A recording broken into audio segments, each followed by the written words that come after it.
troubling. And Dave Chappelle actually talks about this in 846 that he released on YouTube. And it's worth watching because it's really good. And one of the things he says is people have to have the right to make mistakes. Yep. Like, people have to have the space to make mistakes. That's the only way anybody's going to learn. And Yep. like, part of the problem with, in his opinion, part of the problem with racism is that it's built on ignorance. And the problem is that if you make ignorance a crime, or you make it so punished that people lose their livelihoods or lose their, then you essentially have ruined the opportunity to educate somebody. Yeah, they can't learn. Yeah, and the biggest problem that I have with the left here, of which I'm a member, is that people, the phrase that a lot of people say is, it is your responsibility to educate yourself. And I think, how the fuck? That's ridiculous. Nobody's going to do that. You can't know what you don't know. There could be a whole, this whole spectrum of things that are new to the culture that you wouldn't even know to look for. Right.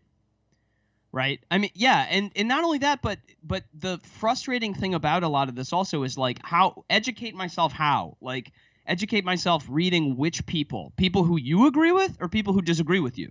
Exactly. Because there's a whole lot of people who don't agree that, I mean, Sam Harris did a good job talking about the police stuff. It's like, if you can go educate yourself on police brutality. Well, it looks like from when you start doing the research, it's like, well, a lot of these people look like they were in the middle of breaking laws and maybe fighting back with the police when they were shot. So it seems like it kind of makes sense that it would have happened. Like, and then if I was to say that literally, if that, people are going to listen to this podcast, hopefully.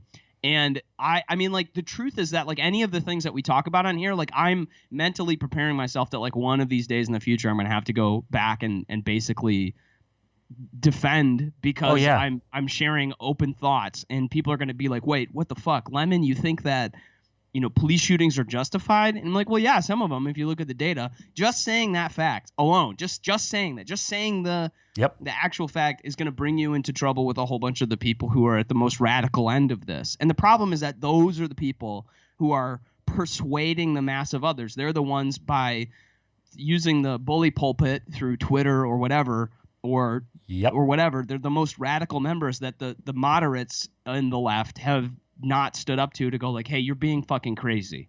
Okay. Like, and I would say that in the last 50 years, this is something that Jordan Peterson pointed out. In the last 70 years, the conservative, the right side of the aisle has really done well until arguably in the last few years. The right side of the aisle has done a very good job of saying, look, as soon as you start talking about an ethno-state or ethnic whatever, you're pretty much good. Like, all your conservative values are good, but as soon as they start getting into things that we look at as fascism or Nazism or something like that, you are beyond the pale, and we will disown you on the right.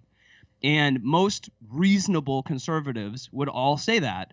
But the unfortunate thing is that the left hasn't really done that with its own people. Like, if you start talking about making arguments about like reparations or something, or how reparations would go, or let's do complete communism or complete, who knows what that looks like in terms of tearing down the hierarchy, the political hierarchy, whatever.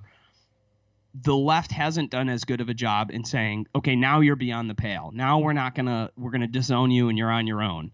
Like, that hasn't really happened in the same way. You talked about this in our last podcast. I thought the points you made were excellent when you talked about the left eating its own. Yeah, it's bad. And this is an example of that. Like, this is a perfect really example good example of it. Well, because the problem is that Jenna Marbles is a soft and available target.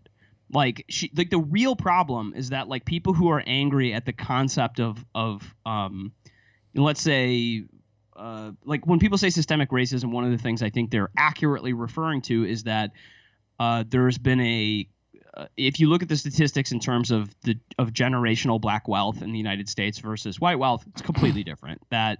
And there's a lot of reasons for that, and a lot of them are racist, straight up. It's like that since even until the 1980s and sometimes even 1990s, depending on where you were in the country, your chances of generating wealth as a black person were just really not good. Like, you were locked out of buying houses, period, sometimes, or in neighborhoods that had appreciating wealth, or just whatever. There's a lot of reasons for that. we can go down that rabbit hole if you want to, but just for a moment, let's just say let's just accept that as true. If you're really angry at systemic racism and that's one of the points you're angry at, what you should be doing is going after the mechanisms of government to ensure that that can't happen moving forward, and that there's good opportunities for people of color to be able to access the reins of wealth making in the United States, generating businesses, creating businesses. We can argue about how available or potential that is. Maybe we differ, maybe we don't, but that's where you should be spending your time. Totally agree. However, attacking Jenna Marbles is a soft and available target.